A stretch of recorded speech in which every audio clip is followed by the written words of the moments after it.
Welcome back, boxing fans.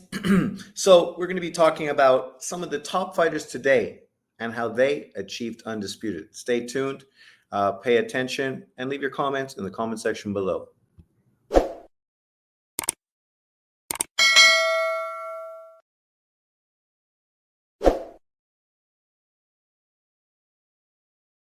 Welcome back, boxing fans. So obviously in boxing, the best thing you can accomplish really, as far as diehard boxing fans are considered, is becoming undisputed, especially now in this day and age where there are 4 world champions. Obviously it becomes convoluted. The best thing is to become the one, right? Becoming the one champion in a particular weight division, beating all the other champions in the process to do that, proving you are the best. And listen to those words, beating the other champions to do that. Right? That is the ultimate test, the ultimate stamp of approval that you are the best fighter in that division. It's ironic because when I talk about a guy like Devin Haney and I praise him for doing that, especially at such a young age, and compare him to many other fighters who haven't even unified titles, people sort of dismiss that, actually attack me because I'm pointing out that certain other fighters haven't even done what he's done, which is unify titles. Right? That's the bare minimum for a guy that should be a pound for pound fighter, really, unless you've beaten a pound for pound quality fighter in the process. You should be a unified champion. You should have had to beat other champions to prove yourself. You look at Demetrius Andrade as the perfect example. It's okay to win vacant titles and become a multiple weight world champion. But when people say, but you're not proven, you've never unified against a world champion. You've never actually beaten somebody who was a legitimate fighter, a legitimate opponent, somebody that we could look at and go, yeah, that's a quality win. And thus, when Andrade stepped into his 3rd weight division, walked away from a vacant title against Parker, which could have made him a 3-weight world champion, but still wouldn't have made him a proven fighter, wouldn't have made him a pound for pound fighter. He ended up waiting and then facing David Benavidez for no title. But David Benavidez, who'd been a world champion at 168 pounds 2 times previously. What happened to Andrade? He got his ass beat. And it really exposed him for being a guy who won titles that were vacant, but never beating or fighting quality opposition. And the first time he did, he was exposed as a hype job, as a guy that just wasn't that good. And that's all people have been saying all along. So when people point to Devin Haney and say that he became undisputed, and that's a great accomplishment, the one problem with him doing that is he didn't really unify against another champion, because to be fair, he was never really a world champion. He never beat anyone. He never really won a world title. He was emailed a belt, kind of like Mario Barros just was, kind of similar to Carlos Adames, who just was emailed a title, similar to Boots Ennis, who was emailed a title. It's nice that these fighters become champions, but everybody recognizes that they did not earn those world titles. They did not have to beat anybody to win them. Then you have guys who win vacant titles, right? Lomachenko just beat George Kambosos for a vacant title. Baranchek just beat Navarrete for a vacant title, right? Shakur Stevenson just beat Santi, whatever his face is, for a vacant title. And Tank Davis was elevated, given an email title. So when we talk about the current situation at lightweight, there's a lot of good fighters, but none of them have actually earned anything at this moment, which is why we want them to fight one another and unify, right? So today I made a video and it was talking about some of the reasons why Devin Haney does get hate in this boxing world. And it's not me hating on Devin Haney. I'm just pointing out some of these situations that have occurred over his career that now in hindsight have all developed and built up some animosity between him or between him and some fans. This isn't people defending Ryan Garcia. This is people that don't like Ryan Garcia and people that don't really like Devin Haney. And at this point, that's fair. You don't need to like either one of them. The problem is when you don't like Ryan Garcia, then you're going to be praised. But if you don't like Devin Haney, then you're a racist.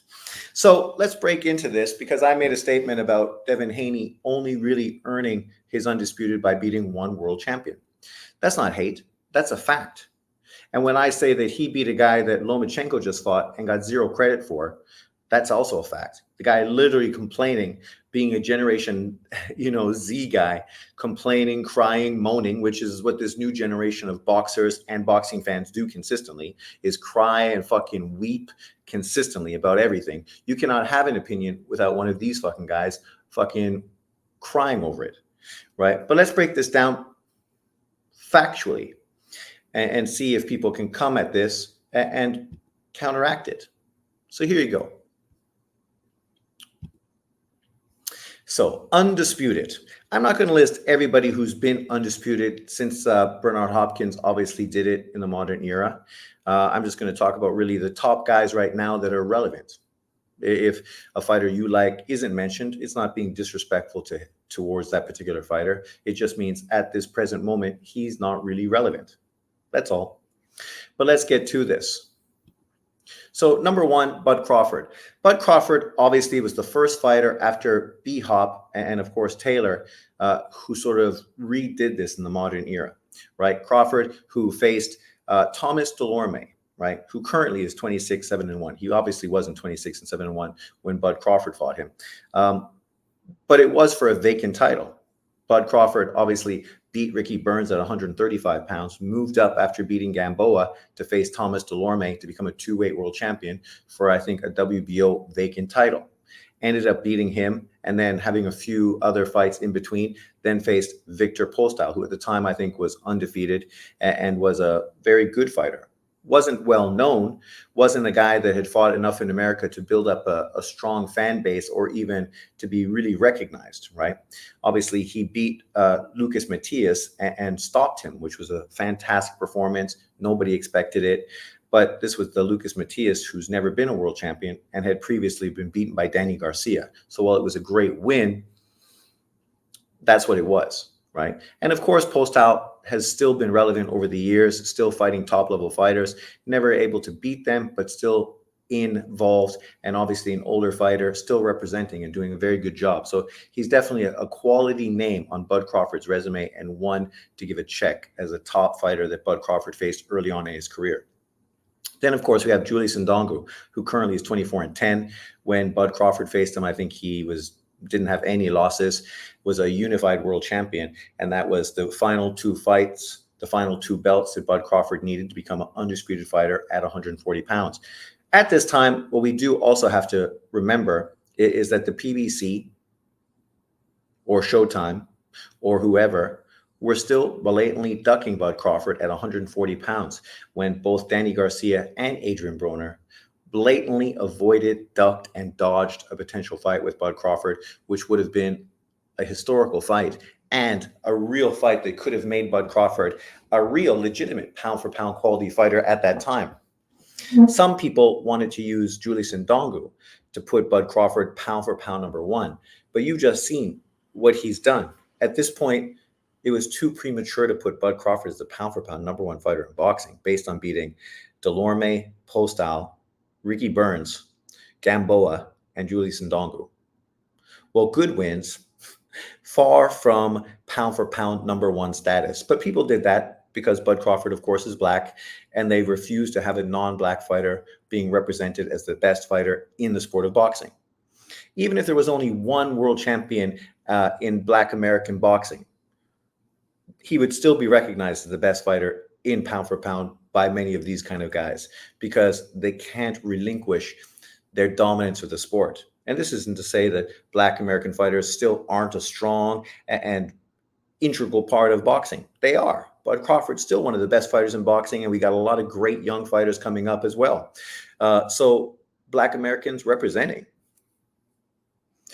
But it's time to understand that we don't need to dismiss non-Black American fighters just to try to shoehorn Black American fighters into this position, right? You know, there can be more than one truth. But obviously, this is what Bud Crawford did to become undisputed. He beat 3 guys to become world champions, obviously 2 world champions. At this point, He beat obviously Burns, Gamboa, Postal, and Ndongu. So 4 world champions at that point of his career. Obviously, another one has went on to become a world champion since then. And of course, he went to 147, has been dominant. Don't worry, baby. It's only a door and wind. She's afraid of ghosts. But let's move on to the next fighter on this list to break down. Interesting enough, JB just made a video trying to compare George Kambosos to Paul Butler and acting as if, well, look at who Devin Haney fought to become undisputed. He fought George Kambosos, who obviously is a much better and much higher quality fighter than Paul Butler. Okay. If it was only that simple, if you look at the graphic, you can see that literally Inoue beat 4 world champions to collect 4 belts. He beat every single world champion that held a belt to become the champion. He even beat, who I didn't put on this list, the WBA regular champion, right, in the process. So really 5 world champions to become undisputed at 118 pounds. And the last person to become undisputed at 118 pounds was fucking years and years ago when it was 2 belts at the weight. But let's break this down. So he joined the World Boxing Super Series, fought Emmanuel Rodriguez, who's a 2-time champion and a guy that beat Gary Russell's ass. Gary Russell's brother, who was supposed to be a boogeyman at bantamweight. This guy beat him, right, to become basically a 2-time champion at bantamweight. When he faced Inoue, he was coming off a very good win. He was seen as a real tough test. He was taller, longer, very skilled fighter. He ended up getting knocked out in 2 rounds by Inoue. Then Inoue faced, of course, Nonito Donaire, future Hall of Famer, who was the WBA champion, had earned that title in the World Boxing Super Series. So this was the final of the World Boxing Super Series, happened in Japan. Fight of the year, right? Fight of the year. Inoue went through with Donaire. And then after that, obviously, Donaire ended up coming back, winning the WBA title one more time by beating the French fighter who was an undefeated world champion, and then beat the mandatory who was an undefeated champion or undefeated mandatory. Beat those 2 fighters, earning a rematch opportunity with Inoue. So Inoue beat him and became a 3-belt champion. Then, of course, Paul Butler was the last belt to acquire, the last of 4. So he had to beat 4 fighters, world champions. Emmanuel Rodriguez was a champion. It was no vacant title. Donaire was the world champion. It was no vacant title. Donaire was the world champion. It was no vacant title. Paul Butler beat Johan Sultan to become the IBF, the WBO champion. So it was no vacant title. And this is a guy who's a 2-time bantamweight champion in Paul Butler and might go on to become a 3-time champion with what's going on currently in that weight division. So, well, you might want to compare Paul Butler to Kambosos. You're missing the whole point. The point is, for Inoue to become undisputed, he beat 4 world champions. Terence Crawford beat 3 world champions, right? And that's the whole point. The whole accomplishment of becoming undisputed is beating all the other world champions. If you don't have to beat all the other world champions, then how much credit do you want?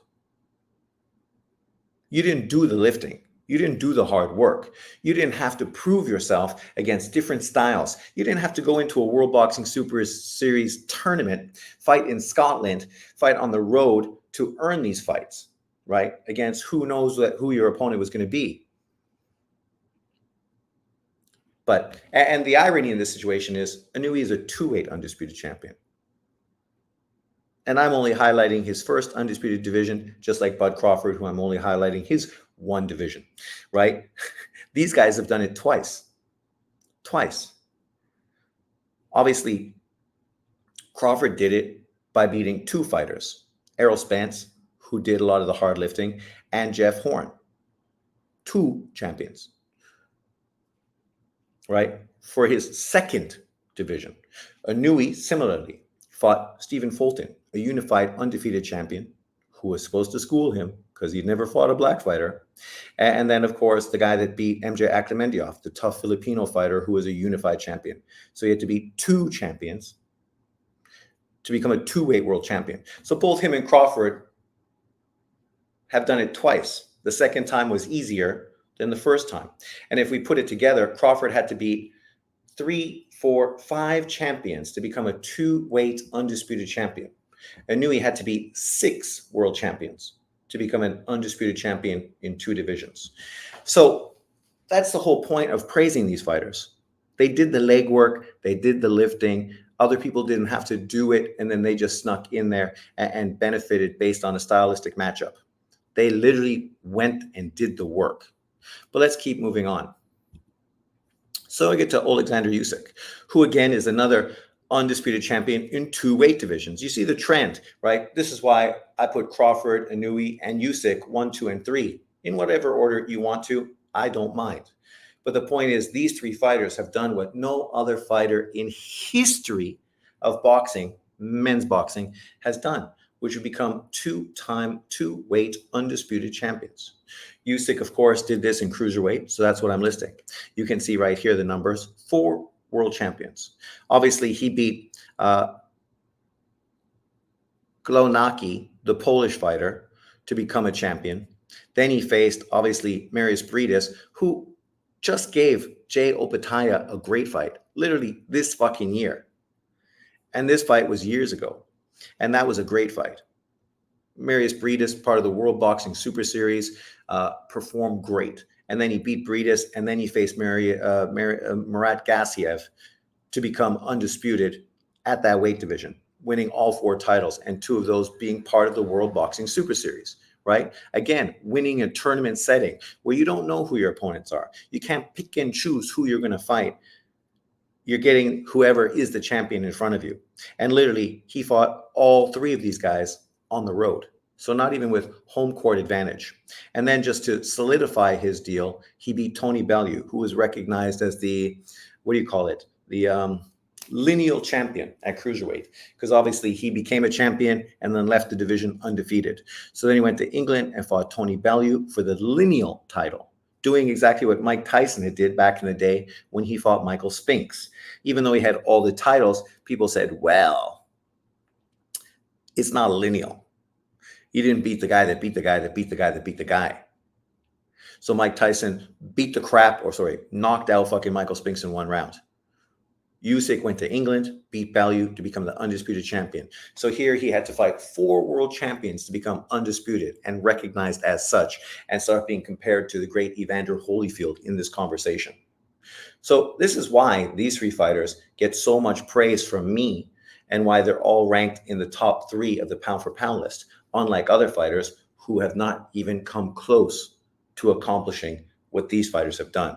And that includes Tank Davis, who's never unified titles, never unified, never fought a champion. Never. If he fights Lomachenko, he will finally break that and try to unify for the WBA and the IBF titles, which would be great. Let's hope he does it. And then he can fight the winner of Shakur versus the other Ukrainian fighter for the WBO champion. And we can get an undisputed 135-pound champion again. And that would be excellent. But let's move forward. So here we got Canelo Alvarez, who again is a fighter I have in my top 5. I did say that, okay, I can understand if you put Tank Davis above him, right? Because, of course, recency bias, Tank Davis has looked fucking incredible. Saul Canelo Alvarez, not so much. He's looked like he's slowed down. He looked like he's not as geared up like he used to be, that he does what he has to do to win, but not much more. So if you want to put Tank Davis at number 4, Canelo Alvarez at number 5, I got no issue with that. Actually, I probably would do that on my list, because Tank Davis looks like a fucking monster, a behemoth, a fucking buzzsaw, right? He's doing exactly what you want boxers to do. Getting dudes the fuck out of there. But let's look at Canelo. So for Canelo to become undisputed at 168 pounds, his 3rd weight division, he had to face Callum Smith. He won 2 titles for Callum Smith because Callum Smith won the World Boxing Super Series and won some gold sparkly title from the WBC. And because he won that gold sparkly title from the WBC allowed these two fighters to fight for that vacant title, because obviously David fat ass snorting cocaine Benavidez lost his title. Is it their fault? No. Benavidez could have been in the mix, but unfortunately he lost his title for not one time, but for the second time, based on being unprofessional. But somehow we want to punish Canelo for that. So Canelo beat Smith, won the WBA and the WBC championship, beating the Muhammad Ali Trophy winner. And you notice another trend here, right? Inoue, Usyk, and Callum Smith all were winners of the World Boxing Super Series. It's ironic because when people talk about Andre Ward, they love to talk about him being the winner of the Super 6 tournament and how nobody has won in a tournament setting and how he deserves such praise because of that, which I agree with. But ironically enough, when we talk about guys like Usyk, Smith, and Inoue, people don't want to give them credit for doing that. They actually downplay it and act like it never happened. Smith, Usyk, Inoue, all Muhammad Ali Trophy winners, winning the World Boxing Super Series tournament, which was a great maneuver from a European promoter. Unfortunately, America did not get behind it. Why? Because there was not enough black boxers representing the PBC.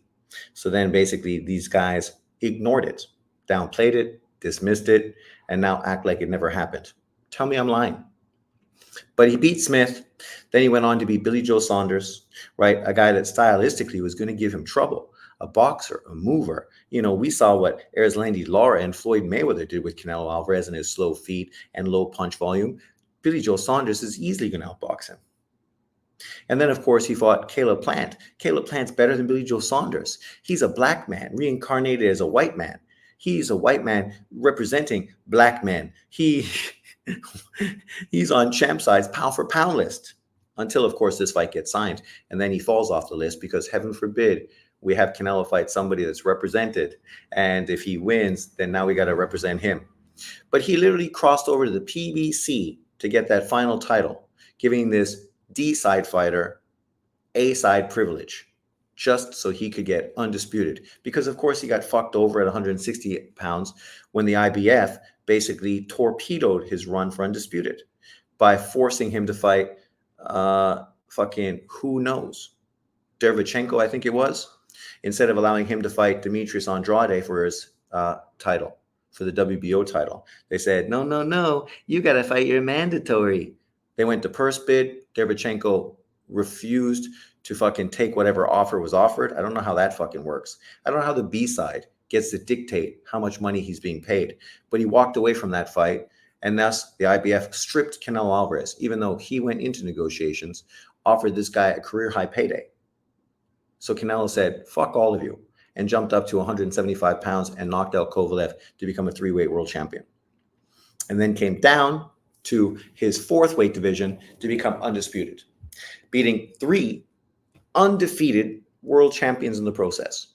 3. But he gets no credit. Now we get to Devin Haney, and we see what he did to become undisputed. And I'm not trying to mock, ridicule, or dismiss him. He did what he had to do. And I praise Devin Haney for making this shit happen. He literally crossed over from DAZN to go sign with ESPN Top Rank, and then went to Australia to fight George Kambosos. George Kambosos, of course, had his mind set up on fighting Lomachenko. But Lomachenko, of course, got distracted by the Ukrainian-Russian war, pulled out, opening the door for Devin Haney to jump in. If Devin Haney didn't do what he had to do, kind of like Canelo Alvarez, and cross over to the PBC to get that Caleb Plant fight, then he would never have become undisputed. But he did it. He signed with another promoter, went to Australia with 2 mandatory fights down under against George Kambosos, and beat him from pillar to post in 2 fights to become the undisputed 135-pound world champion. And then, and I should have put maybe Lomachenko here as well, which would have been considered maybe the lineal champ, even though not really, because obviously Loma lost to Tio lost to Kambosos lost to Haney, so that was the run right there. But 1 world champion. That's what Devin Haney did to become undisputed. And beating George Kambosos was enough to elevate Devin Haney very high on the pound for pound list, above guys like Inouye, maybe even above guys like Canelo. So when we're pointing this stuff out, this is not hate towards Devin Haney. You've seen this. This is fact. You cannot refute this. This is 100% truth, 100% fact. Anybody that was talking about Undisputed would tell you the exact same thing I just told you. And the irony is when Lomachenko was trying to get a fight with Kambosos, people were pissing all over that fight, right? Pissing all over it. But we know why Kambosos wanted it, because he knew Lomachenko versus Kambosos in Australia would put up bigger numbers than Devin Haney. But unfortunately, they had to take Devin Haney. Either way, they would have got lost to Lomachenko. They would have got knocked out by Lomachenko, and they lost to Devin Haney. And Devin Haney did what he had to do. He did fight Lomachenko afterwards, which I took my hat off and salute him, because at the time I said, if you can't make weight, it doesn't make sense for you to even take that fight. You should just move to 140. So I ain't hating. I'm just putting everything right out there factually. I'm not the one trying to compare Paul to Kambosos and talk about how Inouye doesn't deserve as much credit as Devin Haney does, because look, Paul is not as good as Kambosos. But then you're forgetting about the other 3 champions Inouye beat to become undisputed, as opposed to Devin Haney, who didn't beat any other champions. But let's move forward. As I say, I wanted to point out the history behind it. Here's an example of another fighter who doesn't get a ton of credit for being undisputed, but he was undisputed. Bernard Hopkins beat world champions to collect all the middleweight titles, right? He did what he had to do. And then he beat the best pound for pound up and coming welterweights in De La Hoya and Trinidad to really make him a superstar. And then obviously later in his career, he was forced to fight Jermaine Taylor. Jermaine Taylor beat him in 2 close fights. Obviously, the first one was a split decision. They rematched. He ended up beating him in the unanimous decision. B-Hop was much older, not as dynamic, and the guy with volume and a good jab and good punch output was able to outwork him and beat him. So that's what Jermaine Taylor did. Then Jermaine Taylor pulled up a smaller fighter in Winky Wright, ended up having a draw with him in his first title defense. Then brought up a 154 fighter in Kasum Uma, ended up going the distance with him. Then fought a welterweight in Corey Spinks, ended up having a split decision with him. And then fought Kelly Pavlik and got beat twice. Once stopped and once just beat by decision to Kelly Pavlik, who no one says was a superstar boxer and a pound for pound quality great fighter, and people don't even really mention him today, just like they don't mention Jermaine Taylor. Even though Jermaine Taylor did the exact same thing that Spinks did. Spinks beat Larry Holmes, who is an icon, a Hall of Famer, and was on pace to beat Rocky Marciano's undefeated record at heavyweight. Not something that Floyd did, because Floyd was never a heavyweight. But he was.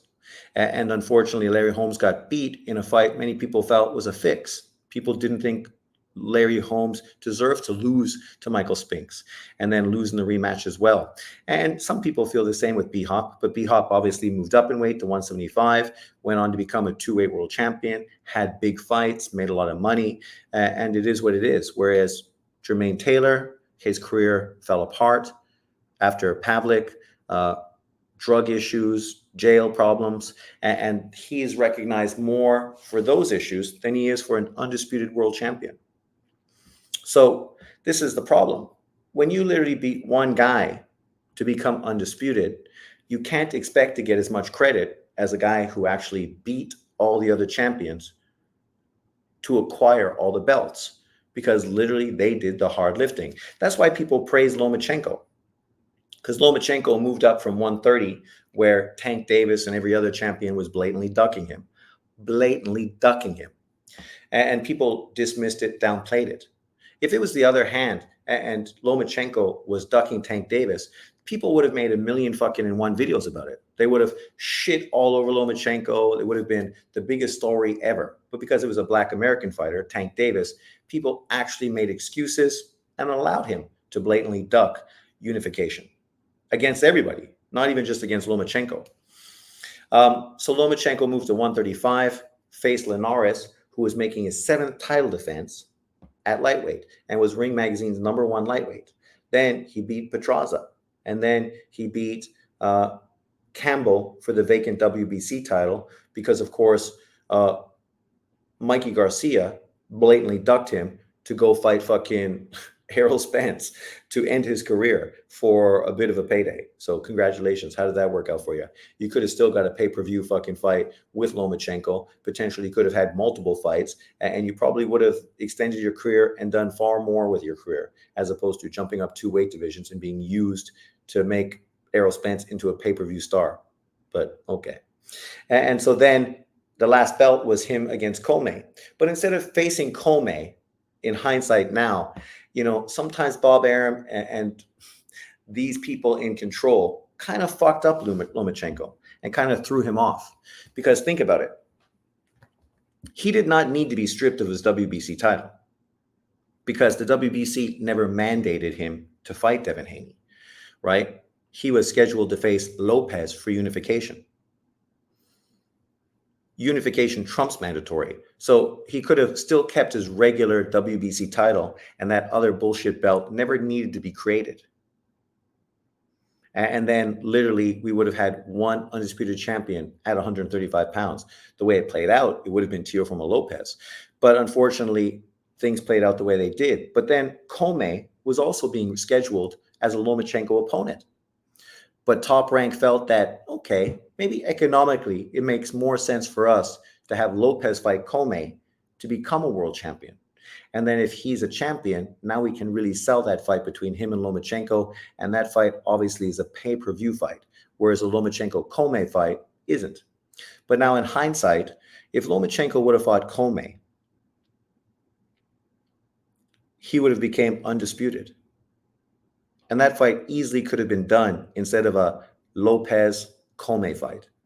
But once again, Lomachenko was kind of fucked around by the politics of boxing, who were thinking about trying to make bigger fights that sold more money. And in the case of it, Lomachenko got screwed over multiple times. And then, of course, got fucked on the cards against Devin Haney. And so here we are. And now he's going to fight Tank Davis, which potentially could end his career. Potentially. But you got to have some faith in the old lion. But basically, it just shows you the whole situation with boxing. You're, of course, going to get more praise for beating multiple champions to become undisputed. That just goes without saying. That's why B-Hop is a living legend and a Hall of Famer, and Jermaine Taylor is an afterthought. The question is Devin Haney going to become an afterthought? We will find out. Leave your comments below. Let me know what you think of this video. Thanks for watching, everyone, and I will see you next time. Remember to like, subscribe, and share, and I will see you soon.